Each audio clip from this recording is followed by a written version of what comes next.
Hello everyone. तो आज हम लोग देखने वाले हैं BCS 053 का दिसंबर 2023 का सॉल्यूशन।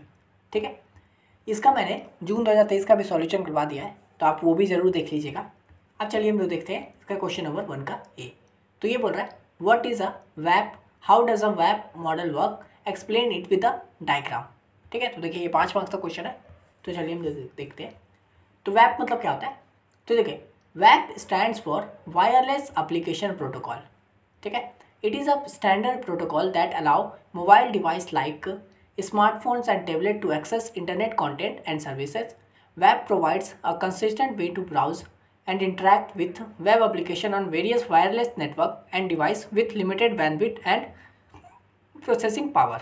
ठीक है, तो ये जो वेब होता है ना, ये आप लोग का वायरलेस एप्लीकेशन प्रोटोकॉल होता है जो कि स्पेशली मोबाइल फ़ोन्स के लिए डिज़ाइन किया जाता है। ठीक है, तो यानी कि मोबाइल फ़ोन्स में अगर इंटरनेट को एक्सेस करना है, ब्राउज करना है, तो उसके लिए वेब से ही वो चीज़ होता है। ठीक है, वायरलेस एप्लीकेशन प्रोटोकॉल। तो ये क्या होता है, standard that allow mobile device, जैसे कि स्मार्टफोन हो गया, टैबलेट हो गया, उसको एक्सेस करने के लिए इंटरनेट के कंटेंट को या फिर सर्विसेज को।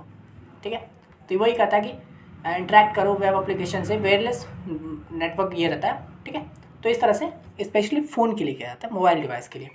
तो ये हो गया वेब का डेफिनेशन, नॉर्मल सा बहुत सिंपल सा डेफिनेशन है। अब यहाँ पे देखिए हम लोगों को मॉडल कैसे वर्क करता है वेब का वो देखते हैं। तो यहाँ पे देखिए मैंने बहुत सिंपल सा एकदम बढ़िया सा बनाया है। सबसे पहले आता है आप लोगों का मोबाइल फ़ोन। मैंने बोला जैसा कि वेब जो है वो मोबाइल फ़ोन के लिए डिज़ाइन है, तो हो गया मोबाइल फ़ोन। उसके बाद आता है एक गेटवे, वेब का गेटवे आता है, और फिर आता है सर्वर। तो फिर मोबाइल फ़ोन जो होता है, मोबाइल डिवाइस जो होता है, वो गेटवे से बात करता है। फिर ये गेटवे उस सर्वर से जो भी मतलब मोबाइल डिवाइस को जो भी पूछना होता है वो गेटवे को भेजता है कि भाई मेरे को ये वाला चाहिए। गेटवे सर्वर से जाके वो चीज़ मांगता है, सर्वर उसको रिस्पॉन्स करता है, फिर ये गेटवे के पास आता है, गेटवे फिर मोबाइल डिवाइस को भेज देता है। ठीक है, तो यहाँ पे देखिए मैंने वही चीज़ को लिखा है, आपको लिख के मैं यहाँ पे दिखाता हूँ। तो सबसे पहले आता है मोबाइल डिवाइस। तो ये क्या होता है, दिस इज़ द क्लाइंट। ठीक है, सच एज स्मार्टफोन और tablet equipped with a web browser that interpret web content. ठीक है, तो ये सबसे पहले आता है मोबाइल डिवाइस जिसमें वेब का अपना जो भी होता है, वेब ब्राउज़र होता है, जहाँ से ये कॉन्टैक्ट मतलब पूछता है, जो भी होता है पूछना होता है, कॉन्टैक्ट इंटरेक्ट करना होता है, वो करता है। ठीक है, तो ये हो गया। उसके बाद आता है वेब गेटवे। तो ये क्या कहता है, this acts as a bridge between the web client and the internet. It translate web request into standard HTTP request and via words. ठीक है, तो फिर ये जो गेटवे होता है ना, वेब गेटवे, ये क्या करता है, ब्रिज का काम करता है जो क्लाइंट होता है और इंटरनेट के बीच में। क्लाइंट और इंटरनेट के बीच में ये जो गेटवे होता है वो ब्रिज का काम करता है। ये क्या करता है, जो भी वेब का रिक्वेस्ट होता है, यानी जो भी मोबाइल का रिक्वेस्ट होता है, क्लाइंट का रिक्वेस्ट होता है, उसको HTTP के फॉर्म में तोड़ता है। ठीक है, भेजता है, यानी कि जो भी गेट यहाँ से आया उसको वो HTTP के फॉर्म में किया और फिर वो इंटरनेट के पास भेजा। समझे, क्योंकि इंटरनेट HTTP के फॉर्म में ही रीड कर पाता है। ठीक है, वो भेजा, और उसके बाद फिर जो भी यहाँ से रिक्वेस्ट आया, तो इंटरनेट जो भी रिक्वेस्ट भेजेगा वो भी HTTP के फॉर्म में ही रहेगा। तो फिर वो जो गेटवे है उस रिस्पॉन्स को ये यूज़र के रूप में तोड़ के भेजेगा। समझे, तो वही करेगा। वेब का जो रिक्वेस्ट है उसको पहले HTTP में भेजा, यानी यहाँ से जो मिला उसको HTTP में किया, फिर यहाँ से जो रिस्पॉन्स HTTP में आया उसको डाउनलोड में करके डिवाइस तक भेजा। समझे, तो ये होता है गेटवे का काम। फिर आता है वेब सर्वर। तो the web server host the content and services that the web client want to access. It processes the HTTP request from the web gateway and send back to the appropriate response. तो यानी कि ये जो web server होता है उसी में सारा कंटेंट होता है, कंटेंट सर्विस जो भी होता है सब इसी के अंदर होता है। जो भी मोबाइल डिवाइस को चाहिए वो यहीं से मिलता है उसको। ठीक है, तो ये क्या करता है, वही HTTP रिक्वेस्ट को मतलब प्रोसेस करता है वेब से, और फिर एप्रोप्रिएट रिस्पॉन्स को, यानी कि वही जो वेब गेटवे है यहाँ से HTTP रिक्वेस्ट को ये सर्वर लेता है अपने पास, और फिर अपने उसके हिसाब से फिर उसको रिस्पांस भेजता है कि ले भाई तेरा जो भी साइट चाहिए वो ले, और फिर ये जो गेटवे है वो मोबाइल डिवाइस पे भेज देता है। ठीक है, अब देखिए नेक्स्ट क्वेश्चन देख लेते हैं, क्वेश्चन नंबर B। तो ये क्या है, explain the uses of any 5 HTML element which are used in form design. ठीक है, तो यहाँ पे ये भी 5 मार्क्स का क्वेश्चन है, और यहाँ पे बोल रहा है HTML एलिमेंट के बारे में बताने, कोई भी 5 एलिमेंट। ठीक है, तो HTML तो आप लोग पहले से ही पढ़ चुके हैं, ये तो बहुत ईजी चीज़ है। तो चलिए हम लोग देख लेते हैं। तो here are 5 HTML elements commonly used in form design. तो फॉर्म डिज़ाइन में जो यूज़ होते हैं एलिमेंट्स उसके बारे में बताना है। तो सबसे पहले आ गया आपका यहाँ पे इनपुट। ठीक है, अब ये आपको पता है इनपुट क्या होता है। This element is the most versatile allowing for various input type. ठीक है, सबसे पहले आ गया इसको टाइप।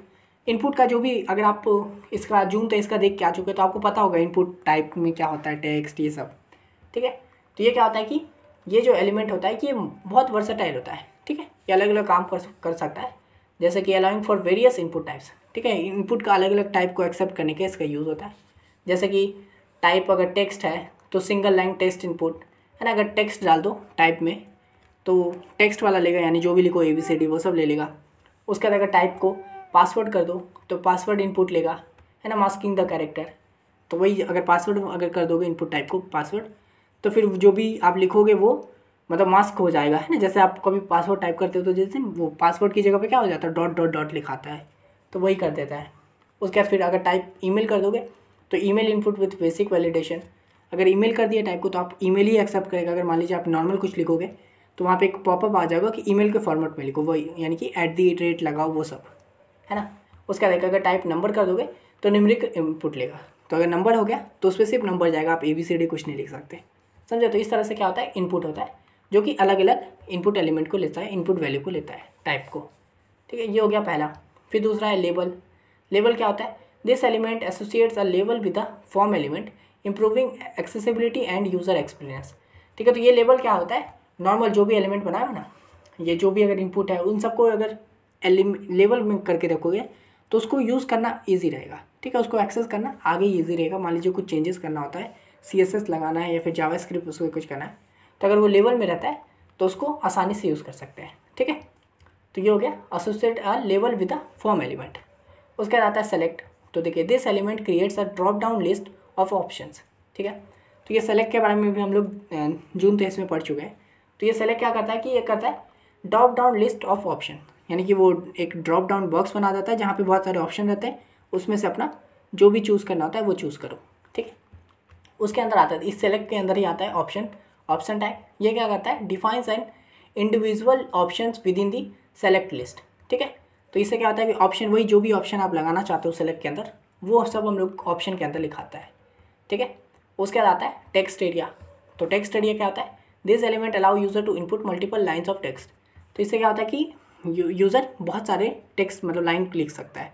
समझो फॉर एग्जांपल जो कमेंट वाला, कोई भी आप वेबसाइट चलाते हो उसमें जो कमेंट वाला ऑप्शन रहता है उसमें टेक्स्ट एरिया रहता है, क्योंकि देखते हैं हम लोग कमेंट अपने हिसाब से बहुत सारा लिख सकते हैं, जितना लाइन का लिखना है, तो उसके लिए टेक्स्ट एरिया यूज़ होगा। फिर आता है बटन। तो ये क्या होता है, this element creates a clickable button that can trigger action such as submitting a form, ठीक है। तो बटन मतलब वही कि भाई क्लिकेबल बटन होता है, मतलब इसको क्लिक कर सकते हैं जिससे कोई एक्शन परफॉर्म हो, जैसे कि सबमिट करना हो फॉर्म को तो सबमिट वाला बटन क्लिक कर दिए, समझे। तो इस तरह से ये पूरा हो गया। 5 हम लोगों ने एलिमेंट के बारे में बता दिया जो फॉर्म डिज़ाइन के लिए होता है। अब यहाँ पे देखिए देखो आंसर इतना ही है, यही 5 लिखोगे, इसी का आपको 5 मार्क्स पूरा मिल गया, ठीक है। पूरा का पूरा 5 मार्क्स मिल गया। फिर अगर आप चाहो तो एक एग्जाम्पल भी दे सकते हो, जो कि बिल्कुल ये नहीं कि भाई इंपॉर्टेंट है कि देना ही है, ऐसा कुछ नहीं है, लिखना इतना ही लिखे आपको इसी में पूरा 5 में 6 मिल जाए, वैसे ही वाली बात है। पर यहाँ पे फॉर्म का एक हम लोगों ने एग्जाम्पल ले लिया, फॉर्म बनाना होता है तो फॉर्म टैग का यूज़ करो। फिर देखो लेबल लगाना, जो लेबल की बात कर रहे थे, यही अगर आप मान लीजिए नेम लिख रहे हो, फॉर एग्जांपल नेम वाला लिखोगे, फिर यहाँ पे नेम आएगा, तो अगर इसी नेम को आप लेबल में लिख दोगे तो इस तरह से लिखोगे लेबल फॉर नेम लिख दिए, है ना, ताकि जब हम लोग कभी अगर एक्सेस करें तो हम लोग को पता रहे कि ये जो नेम है ना, ये हम लोग का लेबल जो है वो नेम का है, ठीक है। तो ये नेम हो गया। और यहाँ से देखिए हम लोगों ने इनपुट लगाया है, इनपुट टाइप टेक्स्ट कर दिया है इसको, ठीक है। इस चीज़ को ना हम लोग, चलिए यहाँ से मैं कॉपी कर लेता हूँ, आपको ना साइड पे समझाता हूँ ताकि आप आराम से समझ पाओ। तो यहाँ देखिए मैंने इसको यहाँ पे पेस्ट कर दिया है, जो चीज़ आपको बताए थे। एक काम करते हैं, इसको न्यू कर देते हैं और यहाँ से ये सब चीज़ को हटा देते हैं ताकि मेरे को पूरा ना लिखना पड़े, ठीक है। आप देखिए हम यहाँ पे बाकी सब तो वही है, हमको बाकी से मतलब नहीं है। यहाँ पे मैंने जो फॉर्म बोला है वो वाला पार्ट को यहाँ पे कॉपी कर दिया है, ठीक है। वही देखिए लेवल, अगर मैं इसको अभी रन करता हूँ तो यहाँ देखिए ये हम लोग का बन के आ गया, ठीक है। ये क्या है, नेम, ईमेल, है ना। ये जो हम लोग जो इनपुट टाइप टेक्स्ट लगाए हैं, तो ये जो इनपुट टाइप टेक्स्ट लगाए, ये जो आया देख रहे हैं, ये जो लिखने वाला है ये इसी की वजह से आता है, इनपुट टाइप टेक्स्ट की वजह से। फिर हम लोगों ने ईमेल का लगाया, तो देखिए इसका टाइप ईमेल दिया है, तो यहाँ पर हम लोग ईमेल लिख सकते हैं। मान लीजिए ऐसे मैंने नॉर्मल लिखा है, तो अगर मैं अभी इसको सबमिट करना चाहूँ तो देखिए यहाँ पर क्या है, please include an @ in the email address, समझे। तो इसलिए बोलते हैं कि ये जो ईमेल लगाए ना, तो इससे इनपुट टाइप ईमेल हो गया, यानी कि यहाँ पे सिर्फ ईमेल जाएगा, समझे। तो ये हो गया। उसके बाद आता है लेबल फॉर मैसेज। मैसेज में यहाँ पे हम लोगों ने टेक्स्ट एरिया लगा दिया है, समझे। देख रहे टेक्स्ट एरिया लगाए हैं, तो यहाँ से क्या हुआ, इसको मैसेज में हम लोग चाहे तो कितना भी लिख सकते हैं, जितना चाहे उतना लिख सकते हैं इस तरह से, समझे। तो ये हो गया हम लोग का मैसेज वाला, टेक्स्ट एरिया लगाने की वजह से हो गया है। और सबको हम लोग लेवल में लिखे हैं, ये सब जो है ये मैसेज जो है जो भी लिखेंगे यहाँ पे वही चीज़ हम लोग को यहाँ पे शो होगा, समझे। देखिए अगर मैं रन करता हूँ अभी, तो देखिए मैसेज की जगह पे ये लिखा गया है, जो भी मैं यहाँ पे लिख रहा हूँ वो, ठीक है। ये हो गया। उसका देखिए हम लोग सेलेक्ट का भी यूज़ किए, तो पहले मैंने कंट्री बना दिया है, कंट्री। और ये जो दिख रहा है ना आपको टैग, ये क्या है, देखिए यहाँ पे हम लोग को ऑप्शन दिख रहा है, समझ रहे हैं ना। तो ये हो गया हम लोग का सेलेक्ट टैग। तो यहाँ पे इससे क्या हो गया, सेलेक्ट हम लोग लगाए हैं, सेलेक्ट के अंदर जो भी ऑप्शन है, जितना भी ऑप्शन देना चाहते हैं, फॉर एग्जांपल मैंने इंडिया USA 2 ऑप्शन दिया है, तो यहाँ पे देखिए यहाँ पे हम लोग को 2 ऑप्शन दिख रहा है, हम लोग यहाँ पे इसमें से कोई भी चूज़ कर सकते हैं। तो फॉर एग्जांपल US चूज़ किया तो USA हो गया, ठीक है। उसके बाद आता है इनपुट टाइप सबमिट। तो सबमिट अगर हम लोग कर दिए तो देखिए यहाँ पे सबमिट बटन बन गया है। तो जैसे हम लोग ये सबमिट पे क्लिक करेंगे ना, तो ये वाला फॉर्म जो है वो सबमिट हो जाएगा। पर हालांकि अभी तो कुछ है नहीं, बैकएंड में कहाँ सबमिट हो रहा है, इसलिए इतना, समझे। तो इस तरह से हम लोगों ने कोड को भी देख लिया और साथ में एक एग्जाम्पल भी देख लिया। तो ये हो गया क्वेश्चन नंबर बी। अब देखिए हम लोग देखते हैं क्वेश्चन नंबर सी। लेकिन अगर उससे पहले अगर आपको ये वाला PDF चाहिए ना, BCS 053 दिसंबर 23 का, ये जो मैं आपको पढ़ा रहा हूँ यही अगर आपको PDF के फॉर्म में चाहिए तो मैं ये भी प्रोवाइड कर दूंगा। इसके लिए आप सिंपली मेरे को इंस्टा पे मैसेज कीजिए, इंस्टा का लिंक डिस्क्रिप्शन में दिया हुआ है। ये फ्री PDF नहीं होगा, पेड PDF होगा, ठीक है। तो अगर आपको चाहिए होगा तो इंस्टा पे मैसेज कर दीजिएगा, मैं आपको दे दूँगा, ठीक है। अब चलिए हम लोग क्वेश्चन नंबर सी देख लेते हैं। तो ये बोल रहा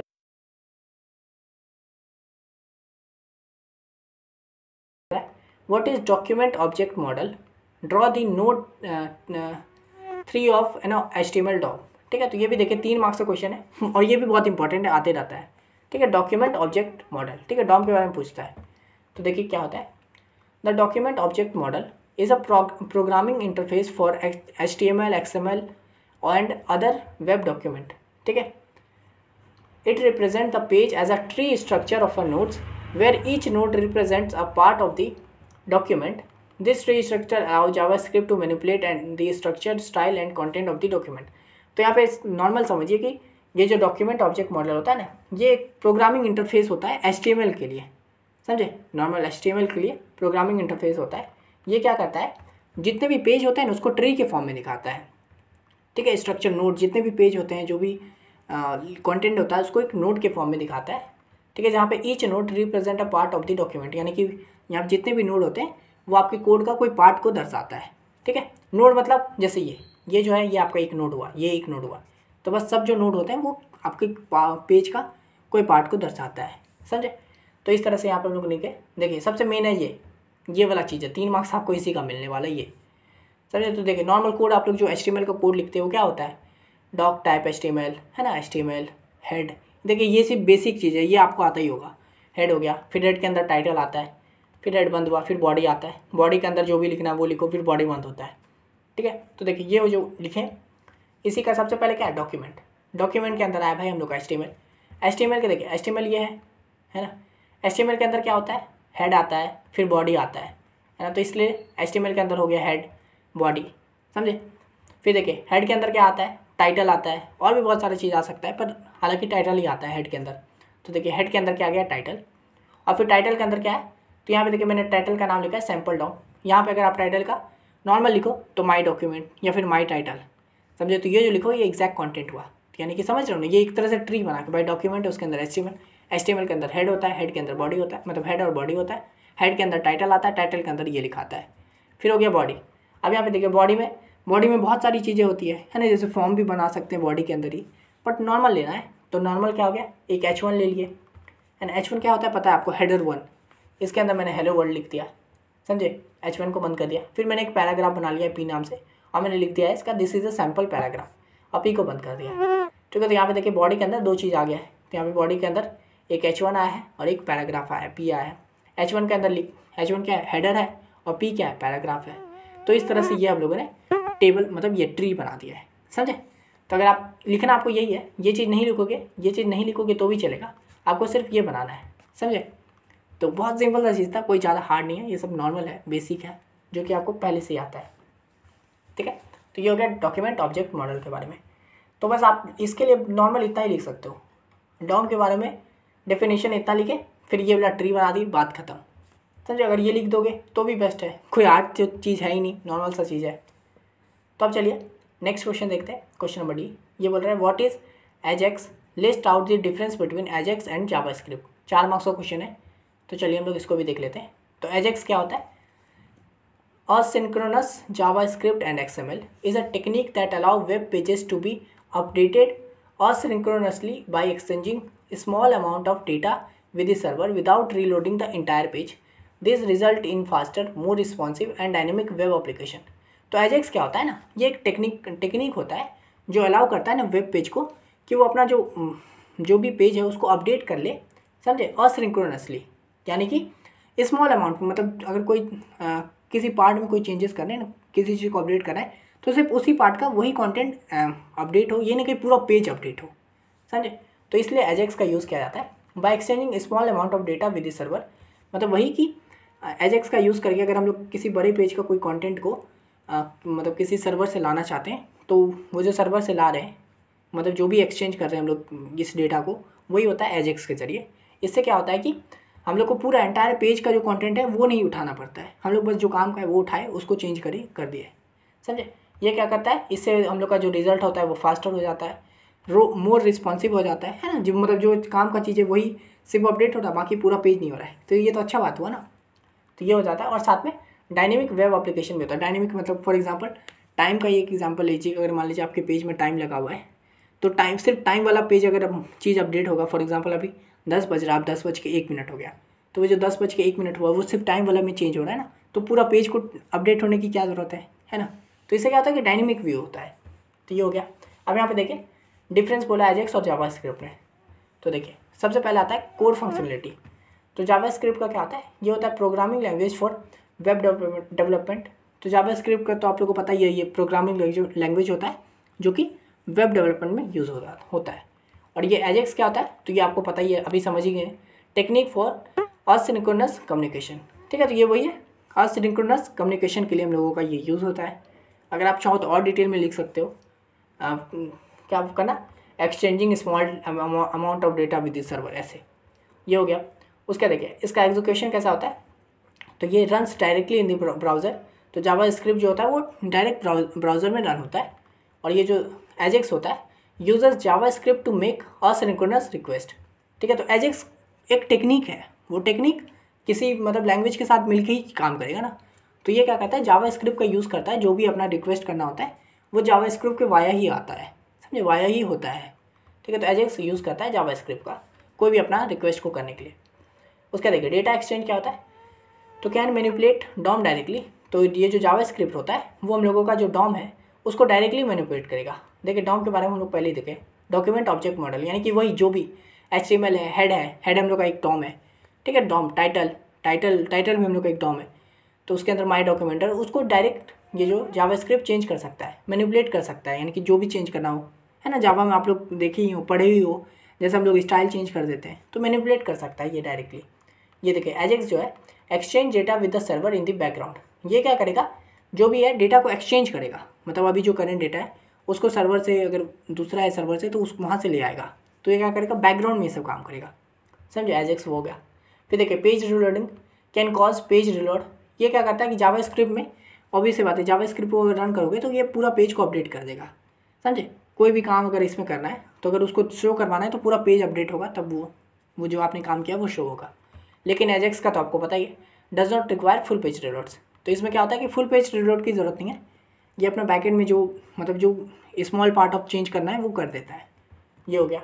उसका देखिए यूज़र एक्सपीरियंस, तो can be less responsive for complex operation. ये कहता है इसका रिस्पॉन्सिवनेस जो होता है ना, यानी कि मतलब यूज़र के हिसाब से चेंजेस जो होते हैं, ठीक है, दिखने में जो सुविधादायक होता है वो एक लेस होता है जावास्क्रिप्ट। लेकिन जो एजेक्स होता है provide a more responsive and fluid user experience. तो ये क्या करता है, मोर रिस्पॉन्सिव होता है, जो कि हम लोग पढ़ ही चुके हैं इसमें, इसके एक्सप्लेनेशन में। तो देखिए ये हो गया नॉर्मल सा, समझे, एजेक्स के बारे में बता दिया।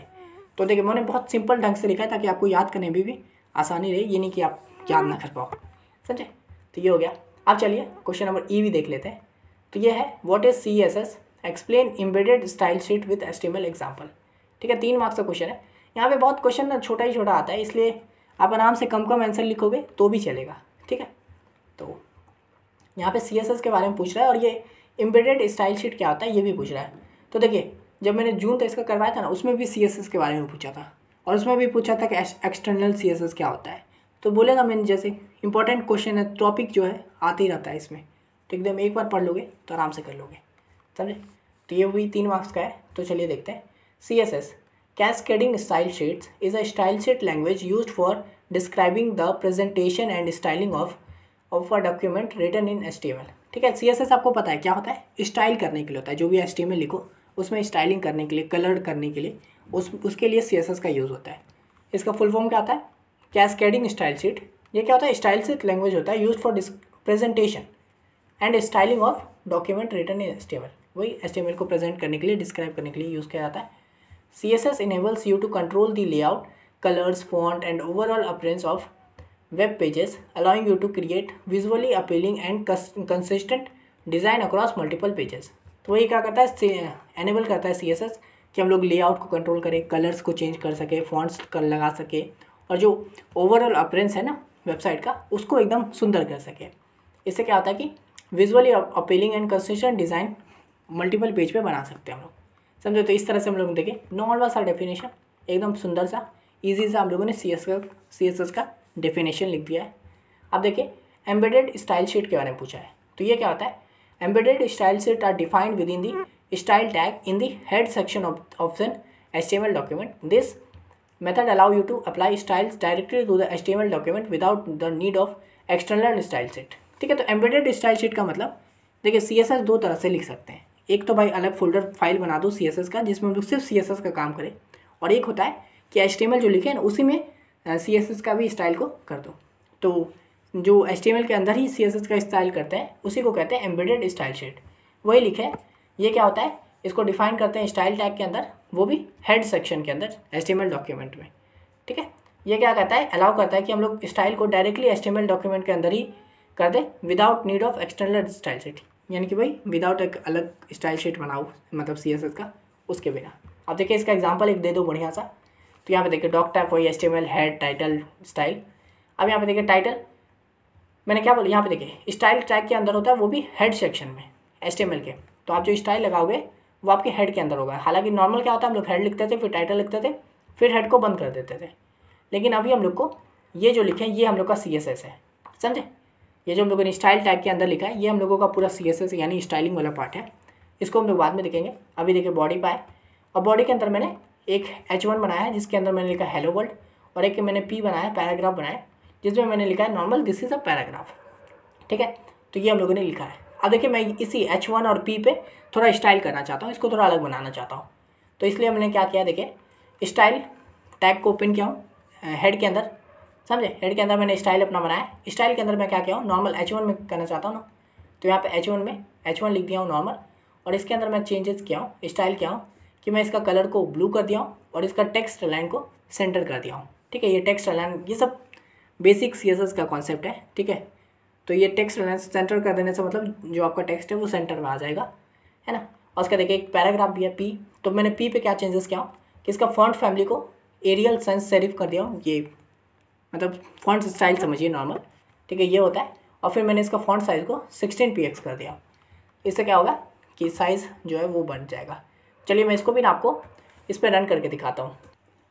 तो ये देखिए हम लोगों ने नॉर्मल जो है, अगर मान लीजिए अगर मैं इस स्टाइल को हटा देता हूँ अभी 1 सेकंड के लिए, मान लीजिए मैं कट कर देता हूँ और फिर मैं अगर रन करूँगा तो ये नॉर्मल कोड है। यहाँ पे देखिए hello world this is the paragraph, जो भी है H1 लिखा दिया, दिस इज़ द पैराग्राफ लिखा गया।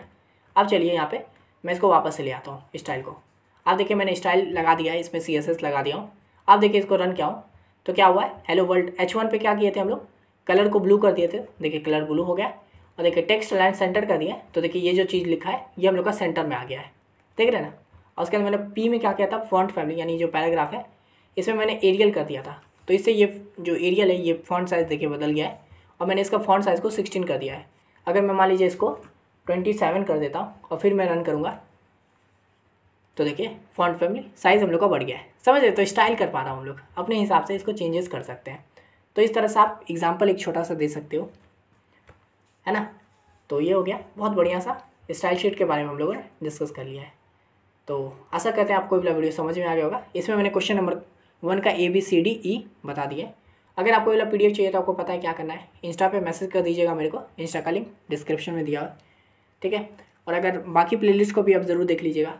अगर आप 5th सेमेस्टर से हो तो BCS 51, 52, 53 का भी जून 23 वाला करवा चुका हूँ, और भी आने वाले समय में करवा दूंगा, तो आप देखते रहिएगा। BCS 54 का करवा दिया हूँ। तो इस तरह से आपको पूरा मिलेगा यहाँ पे कंटेंट इग्नू BCS से रिलेटेड। अगर आप प्रीवियस में अगर आपका बैक लगा है तो उसका भी कंटेंट आपको यहाँ पे मिल जाएगा। प्लेलिस्ट सेक्शन में जाइए और वीडियो को देखिए एकदम अच्छे से, ठीक है। तो इस वीडियो के लिए इतना ही, मिलते हैं नेक्स्ट वीडियो में, तब तक के लिए धन्यवाद।